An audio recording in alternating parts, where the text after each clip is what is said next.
खून की प्यास पार्ट 1। काली अमावस की रात थी और रात के गहरे सन्नाटे को चीरते हुए एक औरत के चीखने की आवाजें पूरे जंगल के शांत माहौल को दहशत से भर रही थी। वो औरत इस तरह से चिल्ला रही थी जैसे किसी ने उसके बदन पर खौलता हुआ पानी डाल दिया हो। रात को अपने खेतों में पानी देने के लिए आया हुआ हरिया किसान अभी तक इन आवाजों को सुन नहीं पाया था, क्योंकि उसके बेटे किशन ने उसे नया नया मोबाइल फोन जो लाकर दिया था शहर से, और बस उसी मोबाइल फोन में ईयरफोन लगाकर वो कोई पुराना गाना सुनने में मग्न था।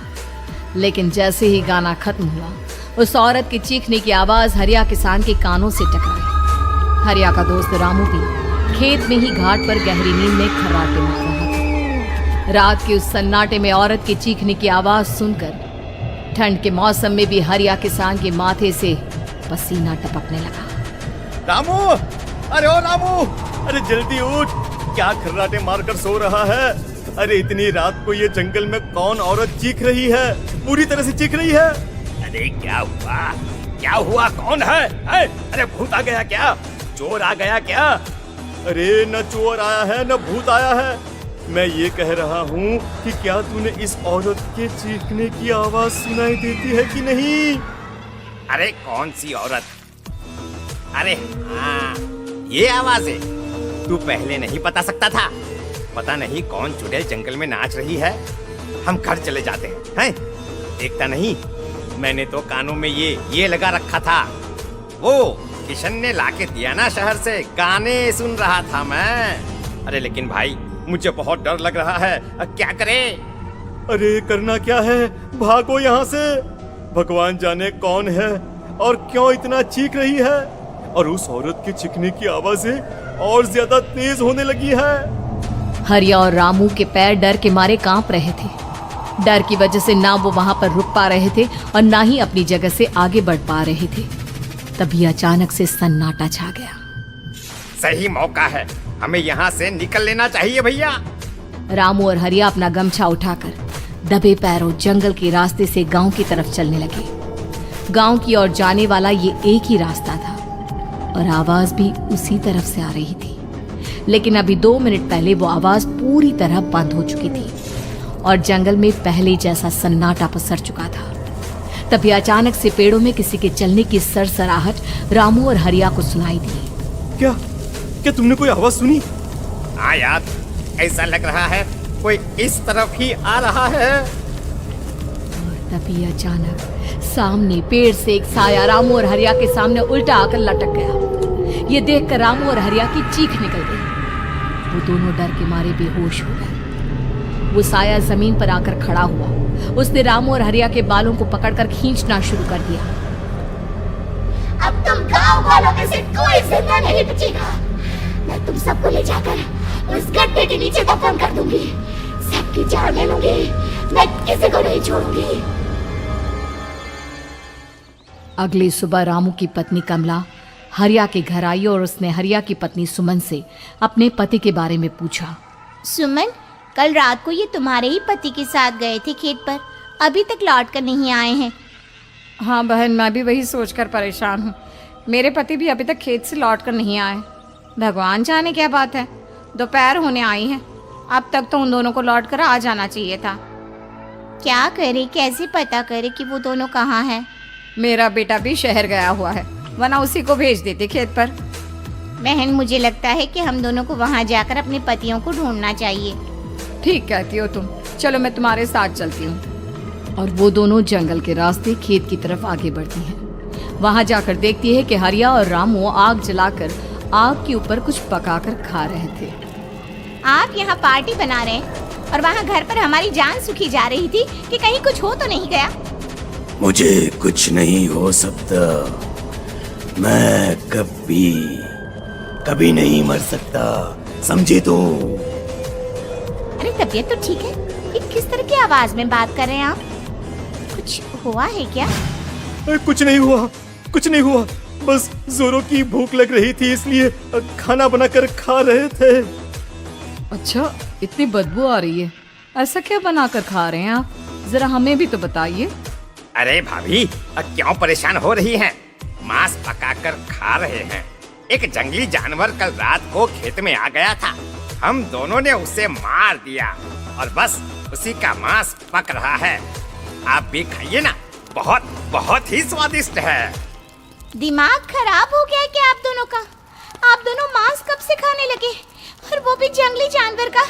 चलिए अभी कभी घर चलिए। चलेंगे चलेंगे, लेकिन पहले ये मांस तो खत्म कर ले। कुछ देर बाद रामू और हरिया कमला और सुमन के पीछे पीछे गांव की तरफ चल देते हैं। रामू और हरिया की आंखें पहले जैसी नहीं रही थी, उनमें कुछ बदल गया था। रामू अपनी पत्नी कमला के साथ घर चला जाता है और हरिया अपने घर आ जाता है। देखिए, आपने जो कुछ भी किया मैं उसके लिए आपको माफ कर देती हूँ, लेकिन आज के बाद ये रामू के साथ जाकर मांस पकाकर खाया ना, तो इस घर में घुसने नहीं दूंगी आपको। अरे दिमाग मत खराब करो, मैं वहाँ खाट पर लेटकर गाने सुन रहा हूँ, मुझे परेशान मत करना आप। इतना तमाशा खड़ा कर दिया, दोपहर तक घर लौट कर नहीं आए और अब गाने सुनने। लेकिन हरिया घर के बाहर आंगन में जाकर चुपचाप लेट गया और गाने सुनने लगा। गाने सुनते सुनते हरिया को नींद आ गई। सुमन ने उसके कान से ईयर प्लग हटाया और अपने आप से कहा, जरा मैं भी तो सुनकर देखूं, ऐसे कौन से गाने सुनते हैं। उधर मोबाइल में एक अजीब सा गाना बजने लगा।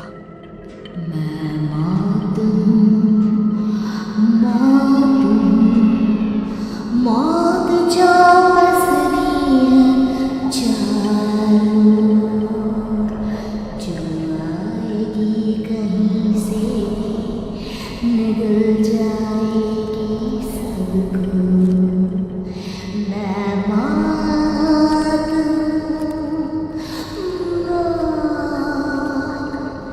अब मैं छोड़ूंगी नहीं किसी को।